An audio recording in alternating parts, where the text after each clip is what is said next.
Linguistics Behind the Scenes. What you always wanted to know about language and how to explore it. With Christina Sanchez-Stockhammer. And Dominic Piazza. Hey, Christina. Hi, Dominic. High time we met again to talk about linguistics. It absolutely is. And what a time it is to talk about time.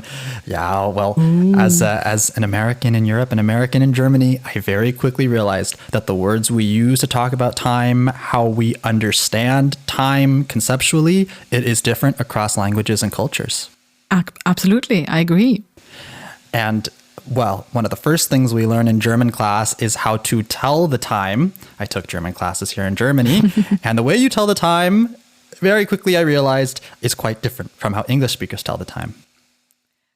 What struck you as the most important difference? Ooh, there are several. But perhaps the key difference, the one that often gets lost in translation, is how I think Germans count up while English speakers count down, so to speak. So, for example, I would say 6:30 to describe 6:30, but a German would describe it as 7:30.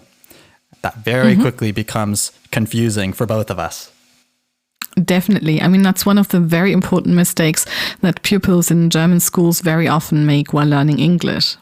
Yeah, the other day I heard someone say in English something like 7:30, and I understood, she just translated it directly. She didn't know. But it gets more complicated than that because you'll also count from the middle of the hour. So you'll say like it's 5 minutes past 7:30, and I have to do math to think about what time it is. Yeah, definitely. That's something we very often do, but it's quite natural. But on the other hand, I mean, there's some ways of talking about the time that even Germans find hard to understand. It gets even worse when you take the quarters of the hour into account, because you can, for example, say 6:15, which is 6:15. I think that one is still understandable, but you can also say 5:45. In that case, that's 5:15, because it's the first quarter of the hour leading towards 6, you know? And I mean, when it comes to the quarter of an hour that is still missing, you can call it 5:45, which is a quarter before 6, but you can also call it 5:45, at least in some regions, which is 6:75. And some people will not understand that in some regions. Oh, goodness gracious. This is just immense pain and suffering for me. I wonder if the audience is as confused as I am. It's just so much easier than to just say the precise time, something like 6:15, 6:30, 6:45. And I'm almost wondering if my theory is that, especially for young people, because we've grown up with a lot of digital clocks, we're very used to seeing the time as digits. And so maybe young people are more inclined to express the time as digits. At least that's what I think. I would much rather say 6:15 or 6:30 or 6:45, but older folks might not. Yeah. But I mean, I think the military time, like 17:35, for example, I think that works when it's not the half hour or the quarter past. And so in the other context, I think that's also what quite a lot of people might do in German. But otherwise, you just kind of, round towards the next quarter of an hour, basically, and then may just use that. Oh, my goodness. Yeah, military time, as we call it in the United States. I'm not sure about the rest of the English-speaking world, but yeah, you use the 24-hour clock here in Europe, or at least here in Germany. I'm not sure about the UK, but of course in the US we use the 12-hour clock. So I had to adapt to that. That wasn't so hard. It wasn't so hard to adapt to that. I'm still getting used to Celsius and the metric system, but 24-hour clock, I think I've got it down. I think that's because that's the easier version. I think the 12-hour clock is more difficult, because if you want it to be very clear, I mean, you have to add AM and PM. I mean, I'm not sure. Do you do that all the time? Do you always say 6 a.m. or do you sometimes just say at 6 o'clock? Oh, the context has to be obvious to just say like 6 o'clock or 7 o'clock. Personally, I think we attach the AM or PM all the time. But hey, if you think about it, o'clock is 2 syllables, and AM/PM are both 2 syllables. So it's not really making it more of a mouthful. But yeah, if I said something like, hey, do you want to hang out tonight at 7? Well, I don't need to say PM because I said it's happening at night. Exactly. I mean, as soon as you know what time of the day it is, it's easier. But otherwise, if you don't mention that, and if you just say AM or PM, I always have to think very hard about which is which. Like, wait a moment, AM, that's in the morning. It comes earlier in the alphabet. And for that reason, that's the morning. And P is like afternoon, because that's this ante meridiem and post meridiem from Latin. So this idea of before and afternoon. But I always have to remind myself of that whenever I try to express times in that 12-hour way. That's right. Thank you for explaining the Latin. I once heard a trick that a German came up with to memorize it was they said AM is am Morgen. In the morning. Pretty clever. Pretty clever. It. Unfortunately, I don't know if there's a good one for PM, but you don't really need it. As long as you have one of them, you know what the other one is. But actually, this is a good topic because it kind of gets into the fact that in German, at least, I'm sure other cultures, but at least in German is what I've been learning so far, there is a time of day that we don't have in English, which is the Vormittag, the before midday, which comes between the morning and noon. Yeah. I mean, that's a word that we use very naturally. So, for example, if you're talking about the time after, let's say, your second breakfast. Oh, I don't know if you have a second breakfast. But, isn't that The Hobbit? Is that the Lord of the Rings? What? What? Don't they have second breakfast? The hobbits have second breakfast in the Lord of the Rings? Do they? Yeah, this is like a characteristic feature of them, I believe.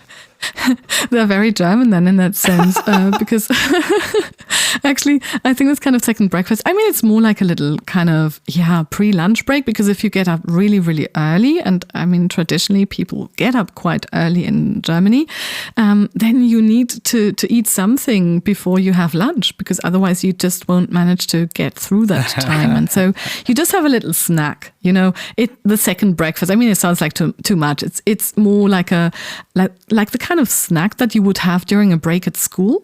So basically the time after you had that, roughly before lunch, that would roughly be the Vormittag. But then of course, I mean, Vormittag means before noon. And so basically what you might expect is that it just refers to the time up until 12 noon.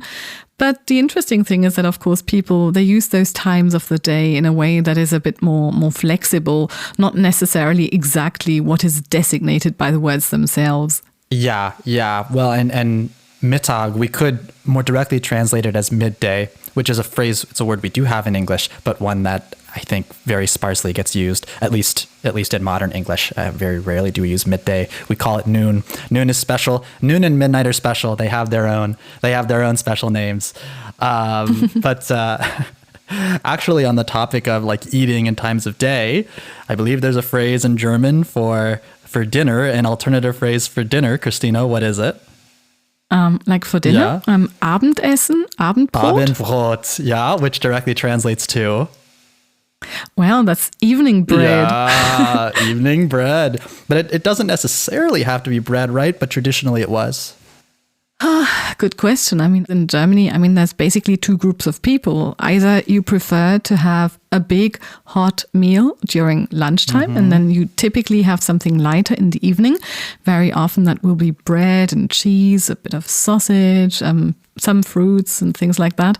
And the others, they rather have a kind of packed lunch, and then they have the big meal in the evening, and that will be things like possibly pasta and things, or soup or things like that. Oh, very nice, very nice.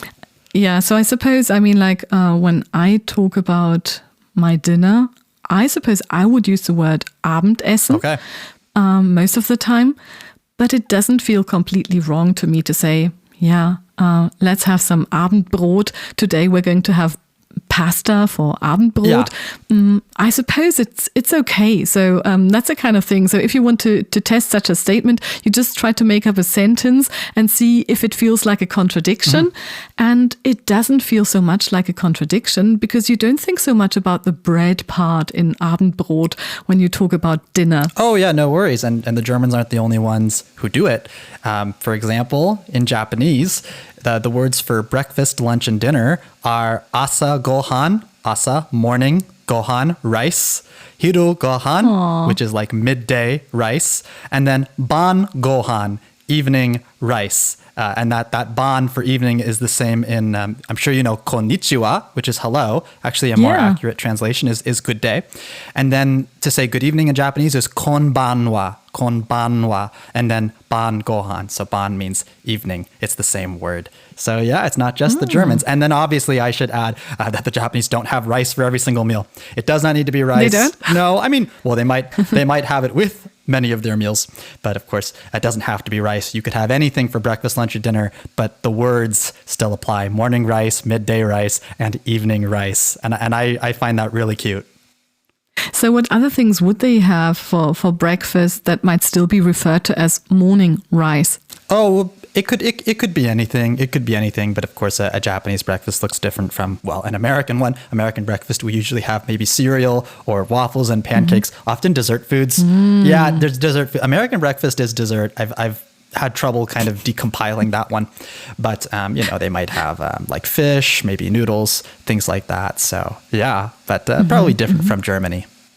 And in Germany, I mean, we're famous for our bread. I mean, we have wonderful bread in Germany, and I love our bread. And so when I lived in Great Britain, for example, I really missed German bread.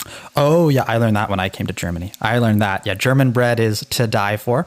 Now, from the outside, I knew that France is famous for its bread. I thought France was the world capital of bread because they take bread very, very seriously in France. As it was explained to me, the French are the best in the world at making certain types of bread, for example, like the baguette. Oh, but yes. At a German bakery, you will often find a wider variety of bread. Yes, and we also have brown bread, for example, in huge loaves, which is still made in a traditional way that has been around for a very long time. And those loaves are immense. I mean, I don't want to say they're as big as a bike's wheel, but sometimes they're close to that in some regions. Yeah, very nice. Oh, these traditions go so far back. And, especially when it comes to what we eat during certain times of the day, how we greet each other during certain times of the day. A moment ago, I mentioned konnichiwa and konbanwa in Japanese, but also, of course, in German and English, we have, good morning, good day in certain varieties of English. In Australia, good day, as they're the quintessential Australian phrase. Good day, mate, is the most Australian thing that you can say. Put another shrimp on the barbie might be another one. But they Clichés. Very cliche, very cliche. Oh, they do say good day. They do say good day. But I don't think the British say it very often, and certainly the Americans really don't say it. It sounds old-fashioned. Good day to you, sir. Good day. It does. But in German, I mean, saying Guten Tag, that's a very natural thing to do. Yes. So we will just say Guten Tag. And before that, we will say Guten Morgen. Yes. You can basically say Guten Tag the whole day. You can say it in the morning, you can say it around noon and also in the afternoon. But Guten Morgen, which is good morning, well, that's just in the morning. And then in the afternoon, you wouldn't really say Guten Nachmittag. Yeah. But you would say Guten Abend, good evening, in the evening. And Gute Nacht, well, that's rather something you say when you're going to bed as a kind of last greeting before you go to bed. Yeah, and this differs across languages. First and foremost, another example. In French, you have bonjour. Now, people who don't speak French are taught that this means hello. And to a degree, that's certainly true. It is used as hello. But if we translate it as more directly, bon, good, jour, day, good day, good day. Yeah. And you probably, maybe you could say it in the evening, but you probably wouldn't. You'd probably say bonsoir, which is good evening. You know what? It's the same in Spanish. Buenos dias. It also means good day, but in the plural. Oh, yeah, you're right. But at least in Spanish, you have the alternative phrase hola, which, to my understanding, I don't know French. I mean, they have salut, but I think salut is more like hi. It also means bye. Yeah. Yeah, but hola also is hi, or basically hello. Yeah, exactly. But also you mentioned with good night.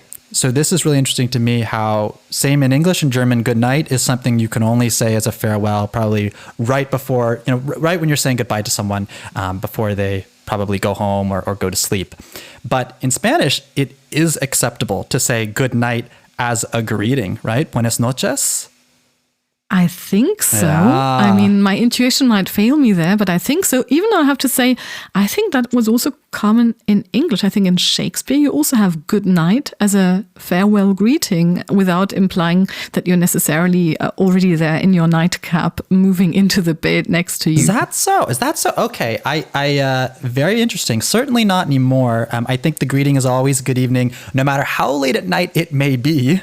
It could be like 10 p.m. at night, but you would still say good evening, even though I would argue that the evening has probably passed.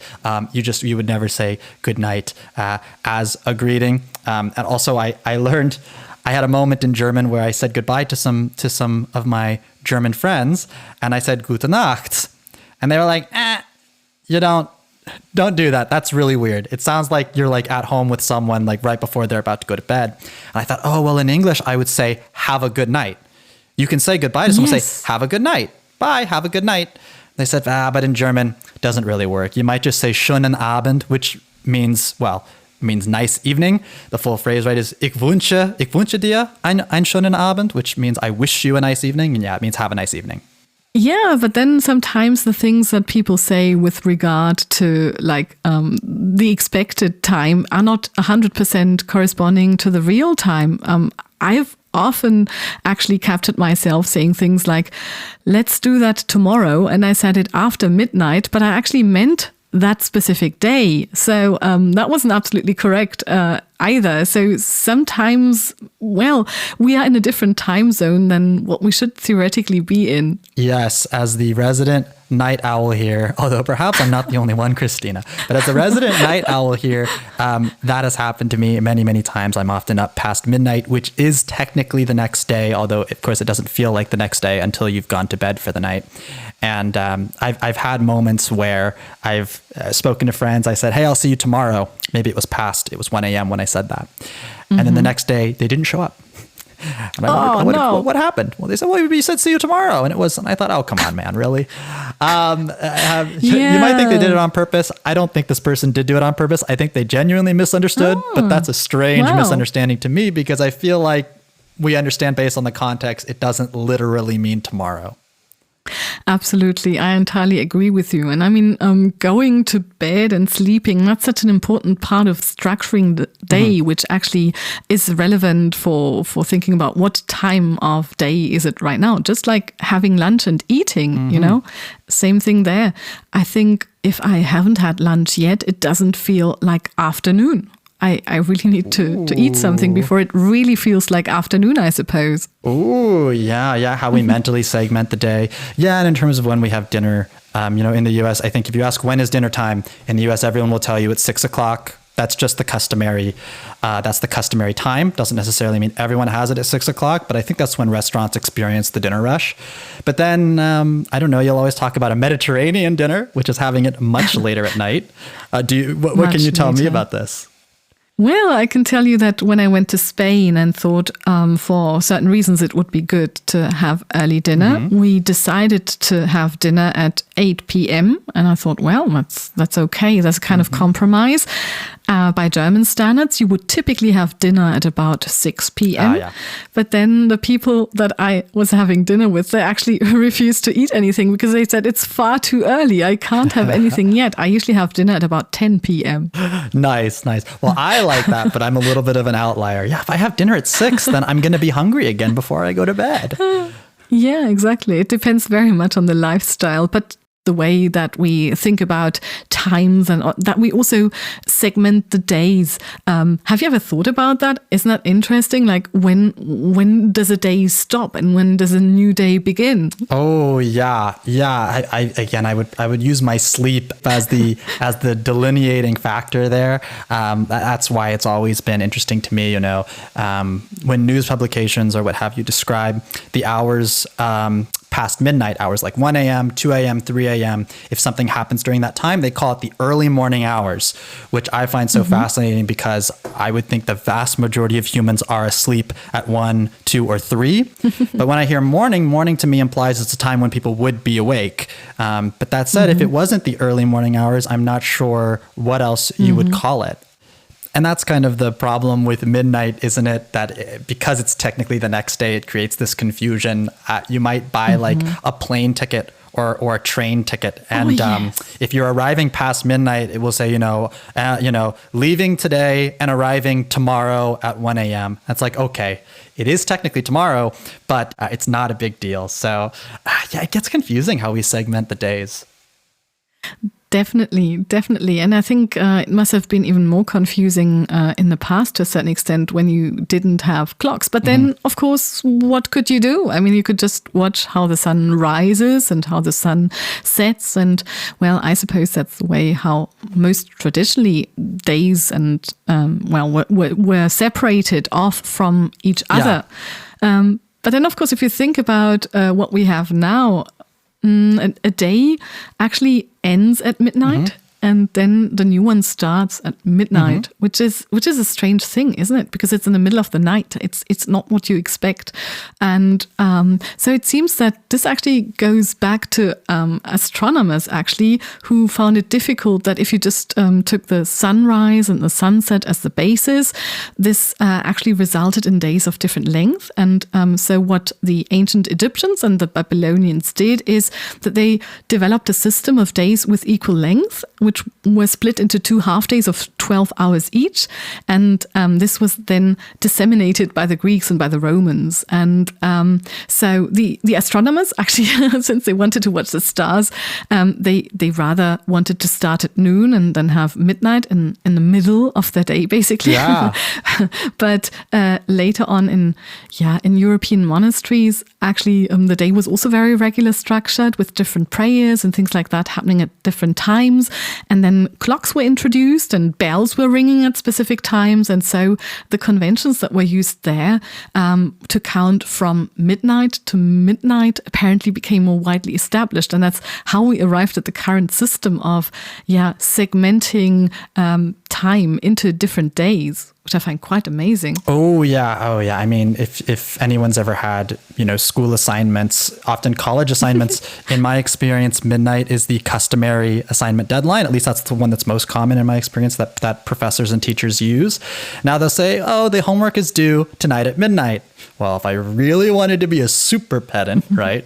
It's not tonight at midnight, it's tomorrow at midnight. And I think that's also why often they don't actually make it due at midnight, they make it due at 11:59 p.m. Because otherwise, imagine it would say due Tuesday, 12 a.m. It just gives you the wrong idea that it's the next day, when really it's not Tuesday at 12 a.m. It's Monday at midnight, so to speak. So it's usually they set it to 11:59. I find that terribly confusing, I have to say. But I also have something nice to confuse you with. Oh, okay. Because when we talk about the different days, sometimes we want to talk about like the previous day or the day before that. And in German, we have very beautiful words for that. Yeah, I know you do. I learned these ones. I learned these ones in language class. Well, to describe the day after tomorrow, which is how I would have to say it in English. It is a bit of a mouthful. Yeah. You say übermorgen, which means overmorrow, over tomorrow, so to speak. Over tomorrow. We should probably clarify to the audience that in German, the word for morning and the word for tomorrow are the same. And so the word for yesterday is gestern. The word for the day before yesterday is vorgestern, which would mean before yesterday? Yes, exactly. And the interesting thing is that we can push that even further. So if, for example, today is Thursday, I could use gestern to refer to Wednesday, vorgestern, before yesterday, to Tuesday, vorgestern to Monday. I could use morgen for Friday, übermorgen for Saturday and übermorgen for Sunday. So vorgestern and übermorgen may sound like crazy words, but they really exist. They're listed in dictionaries and we really use them. Oh, okay. Yeah, my German teacher did make us aware of those, but they said it was more of kind of a casual, cutesy, kind of almost a humorous use of it. Because to double up on that prefix, certainly, well, it would be unusual. I don't know if there's any other situation in German where you double on those prefixes. Über, vor. We do it when we talk about kinship. Ooh. So, but that's the same thing in English, like the great That's grandparents, for example. That's you might true. have that. It's not very common to have that recursion in language, Okay. in word formation. But it is possible. And probably it's also a regional thing. But to me, vorgestern and übermorgen are perfectly possible. So, here's new words for you to use while here in Germany. Yet again, whenever I'm speaking German, I have to do math to calculate everything. I have to do math to calculate what time it is. I have to do math to calculate what day of the week you're referring to. Couldn't we just say Tuesday or Wednesday or something? But no, I find it very, very funny. And I mean, I think the days of the week themselves are also very interesting with regard to the names that they bear. Ooh. I mean, there's a lot of similarities here between English and German, I have to say, fortunately for learners. Yes, that's absolutely right. And the days of the week, it may not be immediately obvious. Well, of course, Sunday is probably the most obvious. Monday is Moon Day. It's been stretched a bit. And maybe Saturday is based on Saturn. But the rest of them might not be so obvious. But I believe they're all based on Greek gods, Roman gods. Although the Roman gods were kind of a copy of the Greek gods. Yeah, I mean, it's the Roman gods, but not directly. Actually, their names were translated by using the corresponding gods from Germanic, Norse mythology. Yeah, Norse mythology. That's right. Which for some reason we're very familiar with in English. I think maybe because it was popularized by the Marvel comics, but maybe not just that. So Tuesday is Tyr's Day. Wednesday is Odin's Day, Thursday is Thor's Day, and Friday is Frigg's Day. Oh, wow. Yeah. And all of these are based on the corresponding, Roman gods. Yeah. And the one that stands out, however, is Saturday. Yeah, because it is still Saturn. It is Saturn, exactly. It's Saturn. But the interesting thing is that in German, we have a different word here, which is Samstag. And the German word Samstag goes back to Sabbath day. That is the day of rest, which makes sense if you think about it. Oh, it does make sense. One thing that is very interesting with regard to Samstag, by the way, is that there's a very nice children's book which is called Das Sams, because you could believe that it's Sams Day, and there is no thing as a Sams in German. And so the author Paul Maar, he invented the Sams, and the Sams is a very special creature, which is a bit like a child, but not completely, because it eats all kinds of things, and it's got blue dots in its face, and you can use those dots for wishing. So if you make a wish, it will be granted. But you have to be careful what you wish for, because very often the wishes will misunderstand everything that hasn't been said very precisely. So, for example, if you wished for lots of money in this room, then you might end up with small change in different currencies that is hidden all over the place. Reminds me of a genie in a lamp, right? It's always, the magic genie. They will grant your wish, but they're looking for any technicality to kind of undermine it in a way. Yeah, be careful what you wish for.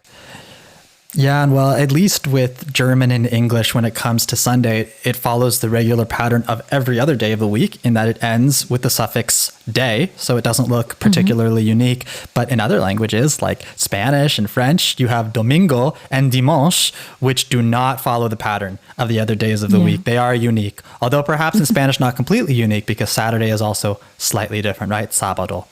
But on this topic of kind of linguistic similarity and linguistic differences, going back to a topic we were discussing earlier, we talked about, I mentioned that tomorrow and morgen, there's a connection between them. That's because previously in English, morrow meant morning, right? So tomorrow meant to the next morning. And of course, gestern means yesterday in German. Gestern sounds a lot like yester. Yes. Yeah, yesterday.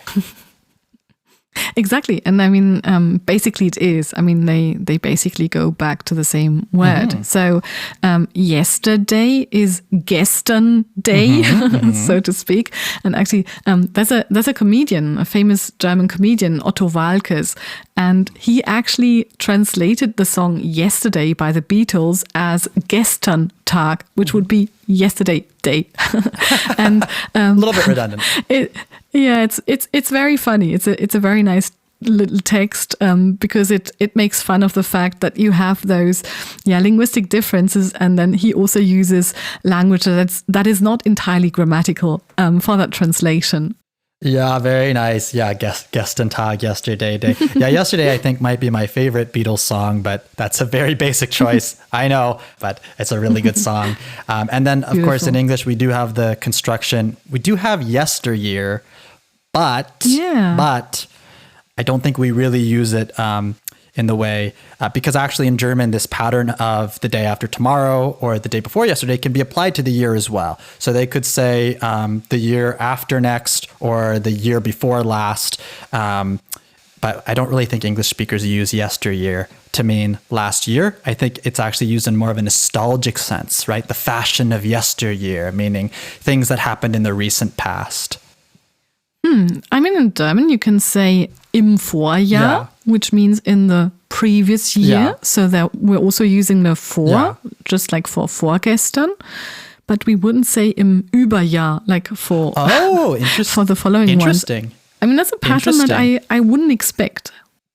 Good to know. So for whatever reason, it's not consistent with that. Yeah, but maybe you could. Maybe let's innovate. Let's introduce it. Maybe if enough people say it, we'll make it trendy. Yeah, Überjahr.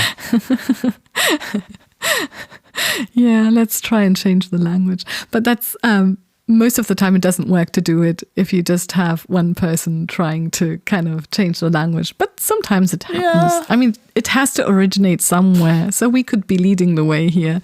Yeah, top-down language change, not usually a great idea. Things usually have to come from the bottom up, but not always, right? Not always. But I suppose we're the bottom here too, because we can't really influence it in any way. So we have no power to tell anyone to use language the way we feel it should be used, at least if we felt it should be used in one particular way. But I mean, as a linguist, I subscribe to descriptivism, which means that I just try to describe what the language is like, how it's used, and I don't really try to tell people how to speak or how to use language. Yeah, policing language use, not a great use of time or effort. I'm glad you brought up the difference between descriptivism and prescriptivism, really a cornerstone of linguistics. You actually, whenever you do research, it's descriptivist research, right? So you're describing language use, and language change. And so I'd like to ask you a question to kind of tie this all together. It really gets back to the root of what we were discussing here today, which is, when does the day end and the night begin? That's a really good question. That's something that I actually also wanted to know. And therefore, I carried out research with my colleague, Jenny Arendholz. And we actually tried to solve that by looking at how language is actually used. And we did that for German and for English, because we wanted to see whether there are any similarities or differences with how the words for the times of day are used. Oh, nice. Yeah, this is a point of contention, may even be down to the individual.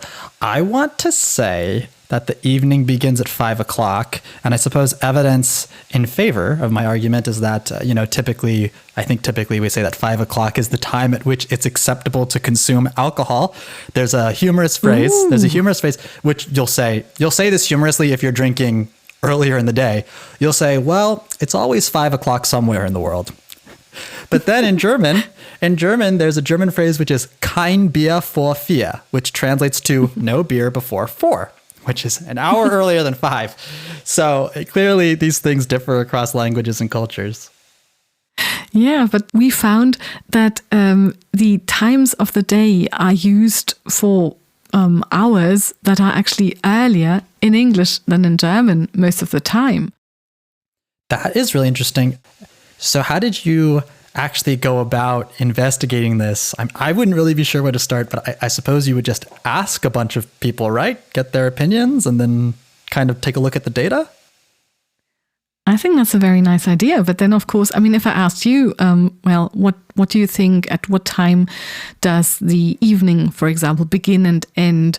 The question is, the answers that you're going to give me, do they really correspond to how you're using the language? Because usually you're just using it naturally without even thinking about it. And you don't want to have that. So if you ask someone about how they're using language, in the end, the result might not correspond to what they're actually doing because they're thinking about something. It's like when you're trying to explain to someone how you're driving a car. I mean, most of the time you can just do that. You know what to do with your feet, with your hands, etc. But once you start thinking about it, it's like, oh, what exactly do I need to do in what order? And if you try to explain it, you might get things wrong. And so it's a bit the same thing. And for that reason, it's actually often quite good to use a corpus.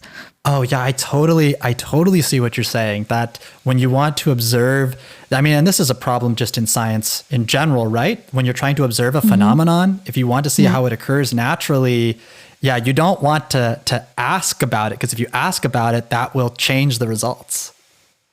Exactly. I mean, you could always carry out an experiment in which you try to more or less hide what you're doing from the participants.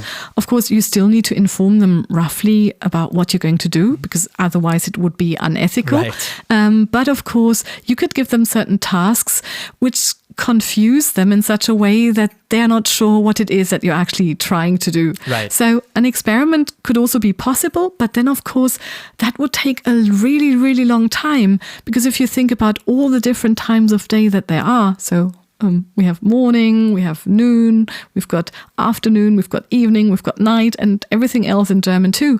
I mean, if you wanted to find that out reliably with experiments, you would have to spend a long time with a lot of people doing that. And that's why corpora are such a wonderful method. Yeah, especially for questions like these where I think going to the extra effort and expense of designing and conducting an experiment wouldn't really be necessary for this specific question. No, exactly. I mean, we just used texts that already existed, that were assembled in a collection of texts, a corpus. So one for German, one for English.